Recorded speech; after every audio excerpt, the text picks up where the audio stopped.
Ready for a deep dive? Today we're tackling Rudolf Steiner and his Foundations of Human Experience lectures. It's pretty dense stuff, but man, it's got me thinking. Steiner, yeah, he was something else, taking those ironclad ideas, like scientific laws, and making you see them in a whole new light. Exactly. Like his whole critique of the law of conservation of energy, that one really got me. I mean, we're talking fundamental physics here, and he's questioning it. That's bold. And then he brings in Julius Robert Mayer, the guy who helped formulate the law. Oh, right, and Mayer's own struggles, yeah, heavy stuff. But that's where Steiner challenges that whole humans as closed systems thing. We're not just energy in, energy out, right? He's saying we generate new forces, new energy, even matter. That's what sets us apart. So we're more than the sum of our parts. Is that what he's getting at? There's more to us than traditional science might let on. Absolutely. And this ties into a bigger idea Steiner was exploring how we fit into the grand scheme of things, the cosmos. He says we're not just along for the ride, we're active participants in how the universe evolves. Whoa, hold on. Even after we die, we're still part of the picture. That's the gist of it. Steiner actually describes Earth without humans bleak. A crystallized, lifeless rock, basically. He says our bodies, after a lifetime of spirit and soul, actually nourish the Earth when we die. It's this cycle, this give and take between us and the planet. Okay, that's both beautiful and kind of spooky. Yeah. Makes you think about our responsibility, right? If we're part of something that big, then our lives, our deaths, it all ripples outward. Exactly. And this leads us right into those three soul activities: thinking, feeling, and willing. Steiner was really critical of how much we separate those, always putting them in neat little boxes. He said they're all intertwined, constantly influencing one another. Now we're getting to the good stuff. So instead of separate compartments, it's more like this fluid, interconnected system. Exactly. He links each one to our bodies and experiences, too. Like thinking that's tied to the nervous system. He actually calls it a picture of who we were before we were born, a reflection of our, and I'm using his words here, prenatal spiritual life. Okay, that one's a bit over my head. Prenatal, meaning like we existed before we were born, in some form. That's exactly what Steiner's getting at, this idea that before the physical world, we're in a spiritual realm. And those experiences, they shape how we think now, like echoes, you know? Wow. So not just random thoughts firing, but glimpses into something deeper. Makes you wonder what pictures are in our own heads. Right, and he takes it even further, saying thinking goes hand in hand with antipathy. It sounds odd, but think about it. To really think about something, you separate yourself from it, right? To analyze, to understand, there's distance. That's a kind of antipathy. So objectivity requires separation. Like the thinker and the thought can't be too close. Exactly. And that's where feeling comes in. Steiner says feeling bridges that gap. It uses both sympathy and antipathy to connect our inner world to the world outside us. So if thinking is separation, feeling is all about connection. It makes me think about like feeling things deeply or that sense of emotional connection with someone. Precisely. And this back and forth, this separating and connecting, thinking and feeling, it all leads us to the third activity, willing. That one always seemed the most mysterious. What's Steiner's take on that? He links willing to our metabolism, how we transform and create. And get this, he calls it a seed for spiritual growth after we die. A seed. Wow, that's powerful. What does he mean by that? It's like this. Our will, which is always being molded by what we experience here and now, it carries the potential for us to keep growing spiritually even after death. Every act of will is like planting a seed that keeps growing in the spiritual realm. So if thinking is a reflection of where we've been and feeling is where we are now, willing is the potential of where we're going. That connection between them is fascinating. It's like each part, thinking, feeling, willing, it's all part of this bigger journey from where we came from to being here now and then what? It just blows my mind. And speaking of expanding how we understand experience, Steiner had these wild ideas about senses way beyond the basic 5. Oh yeah, he dove right in. 12 senses, he said, not just 5. Grouped them by how we experience the world. Physical, soul, and spiritual. 12.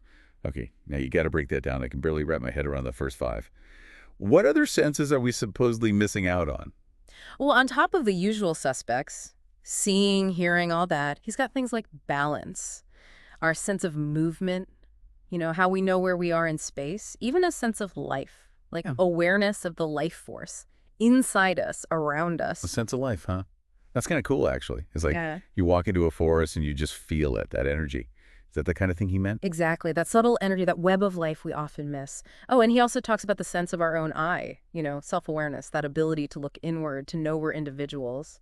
So not just sensing the world out there, but also experiencing ourselves in here, both physically and Right. spiritually. Exactly. Steiner believed all 12 worked together, this big complex system, to shape how we understand reality. And this whole thing about senses, it ties right back to how he saw remembering and forgetting. He compares it to falling asleep and waking up. Interesting. So just like memories kind of fade when we sleep, then pop back up when we're awake, he saw that same rhythm happening with how aware we are in life. Yep. This deep connection between them, consciousness ebbs and flows, it's cyclical. And that's where his emphasis on conscious repetition comes in. Steiner thought if we do things on purpose over and over, we can get better at both remembering and at willing. Hold up, just by repeating something, like a physical action or even a thought, that can actually make us more conscious and strengthen our will. How's that work? He said when we focus on something, any activity, and we do it again and again, moving our body, thinking through an idea, even a moral act, it's like we're carving it deeper into ourselves, making those connections in our brain stronger, so to speak, so it's easier to access later on. Makes sense. The more we practice, the more it becomes second nature, mentally and physically. And this whole repetition thing, it's kind of like what you were saying before, how important it is to get kids curious, to help them find things interesting. 100%. Steiner believed that wonder, that genuine interest, it makes it easier to remember things naturally, not forcing ourselves, but letting our own curiosity drive us. Yeah. It's the difference between cramming for a test and being so fascinated by a subject you can't help but remember it. One's a drag, the other's an adventure. And speaking of tests, Steiner had some strong opinions about those, didn't he? He did. Thought those exams, with all that pressure to memorize, they actually mess with a kid's natural rhythm of learning. Even said cramming can disrupt sleep, which, bad news for kids. Oh, I can relate. Pulled way too many all-nighters in school just to blank on the test the next day. It's like Steiner really understood that mind-body connection, how stress can really get to us physically. Exactly. He was all about that healthy sleep-wake cycle. Body, soul, spirit, all in harmony. Steiner was a true advocate for looking at the whole picture when it came to education. We're not just brains, we're complex beings, and all those systems need attention. And that whole seeing the connections thing, it wasn't just about our minds and bodies. Steiner questioned how we separate out the human body itself, too. But, I mean, we do have different organs, all with their own jobs to do. How else are we supposed to think about it? Right. We can't ignore that our organs have their own specialties. But Steiner, he was pushing back against this idea that they're totally separate. He saw them all working together, always in communication. So less like a machine with separate parts, more like an ecosystem where everything affects everything else. Perfect analogy. He even pointed out how the head, the chest, the limbs, even those divisions are kind of blurry. Like, he talks about how the head has digestive qualities, how we have senses all over, not just in our heads. Wild stuff. It really is. It's like our bodies are way more integrated than we usually give them credit for. Exactly. And that integration, it goes beyond the physical, too. Like, Steiner believed the same forces that create music are also shaping how our muscles develop, how they work. Wait, really? So the same forces behind, like a symphony, those are also responsible for us being able to move, to dance, even just walk down the street. That was Steiner's point. It shows how he saw these deep connections between things that seem totally unrelated. He even connects geometry to our skeletons, saying the shapes of our bones reflect cosmic movements. You're kidding. So the way we're put together, the way our bones fit together, it's not random. It's a reflection of something bigger, something cosmic. It's like our bodies are microcosms of the universe itself. This is blowing my mind. It's a powerful idea, right? Humans as reflections of the cosmos, as active participants in its evolution. That's a huge theme for Steiner. He thought if we could grasp these connections, we'd understand ourselves, our purpose, on a much deeper level. It's definitely humbling to think we're not just these separate beings, but part of something so vast, so interconnected. And this all circles back to Steiner's views on education, doesn't it? Yeah. It's not enough to just stuff kids' heads with facts, but to nurture that connection to the world around them. Exactly. Steiner, he was all about awakening the soul, not just filling the mind. He wanted kids to experience that sense of wonder, that awe, through nature, through art, help them become more conscious participants in that cosmic dance we were talking about. Yes. It's about fostering that natural creativity, that compassion, that spiritual awareness. So different from the rote memorization and standardized testing we see so much of today. Totally. Steiner's vision was about empowering people to think for themselves, act with purpose, contribute something meaningful. Education as self-discovery, a journey to unlock our own unique potential. Well, this deep dive has definitely sparked a sense of wonder in me. And I'm definitely feeling that desire to learn more, to see how we can bring these ideas into our own lives.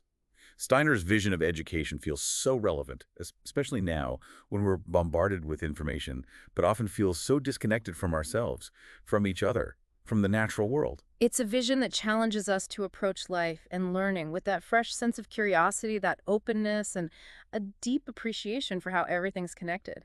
It's not just what we learn, but who we become along the way. It's about embracing the full spectrum of human experience, the thinking, the feeling, the willing, and that vast, interconnected world we're all a part of. What a journey into Steiner's world. Thanks for taking this deep dive with me.